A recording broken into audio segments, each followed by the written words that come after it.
We have Firdaus, who is a fourth generation Orang Laut, whose ancestry can be traced to the Riau Islands. In 2020, Firdaus started Orang Laut Singapore, an Instagram page dedicated to retelling stories of Pulau Semakau, one of Singapore's southern islands, through photographs and stories based on his family's experience. He also works in an environmental nonprofit and strives to bridge the gap between sustainability and island traditions. So with that, Firdaus, please take it away. Hello, everyone. My name is Firdaus and I go by he, him pronouns. Today, I am wearing a green shirt, taking this call in my room. My family has a special connection with the sea. They were the Orang Laut, or people of the sea, and I am a fourth generation descendant. My great-grandparents, grandparents, aunts, and uncles used to live on Pulau Semakau. And just FYI, my background photo is taken from the now demolished jetty of Pulau Semakau. It is of my cousins swimming at sea. In 1977, my family was asked to leave Pulau Semakau, along with many southern islanders from other islands who shared the same predicament. Distinctively, one of the neighboring islands that were evacuated was Pulau Bukom. It was to make way for a petrochemical site that is still in existence today.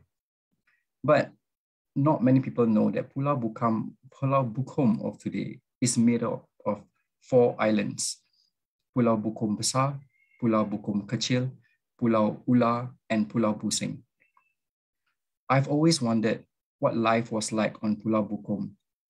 My grandparents would share stories about the islands, their friends who used to live there, and the memories of their favorite lubuk ikan, or fishing spots. Fortunately, I had the opportunity to visit the southern islands while I was growing up, particularly Pulau Semakau, where my family was from. As you may already know, it is now Singapore's only landfill. However, the landfill is not made up of only Pulau Semakau, but also a neighboring island, Pulau Seking, an island that had many amazing stories, which I hope people would know of. There were many of them from the southern islands who relocated to Teluk Belanga, a place that I grew up at.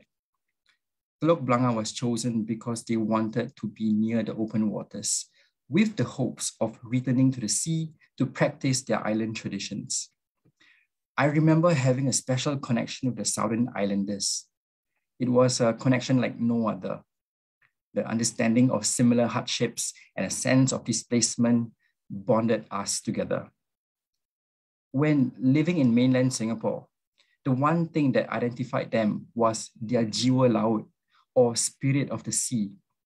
They would talk about their days on the island, their pantang larangs or beliefs, and tips on fishing. We would sometimes even head out to sea together.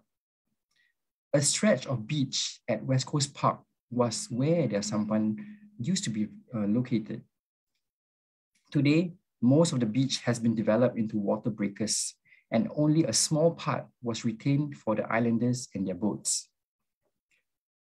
I am speaking here today on behalf of my uncles and aunties who are worried about losing what's left of their culture, and the southern islanders who still rely on fishing as a way of life, sustenance, and income, because it's one of the few things that they know of.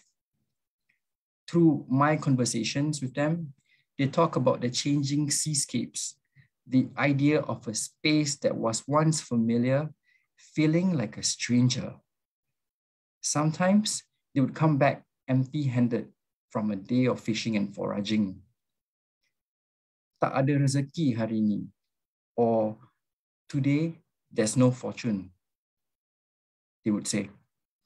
Could it be due to the rapid developments of our busy seaports delivering your Taobao orders? Or could it be the warming seas that are impacting the seascapes and their livelihoods? I am still finding the courage to tell them the answers as to why the sea is vastly different as compared to just 20, 30 years ago. As an Orang Laut descendant, the one thing I would like to ask is for their concerns and voices to be heard. The indigenous people of Singapura whose livelihoods and culture are eroding as we speak. I personally believe that there are many things that can be learned from Indigenous cultures, with knowledge and values about sustainability ingrained in their way of life. I believe Indigenous history and knowledge still retains value today and should be introduced in our education system.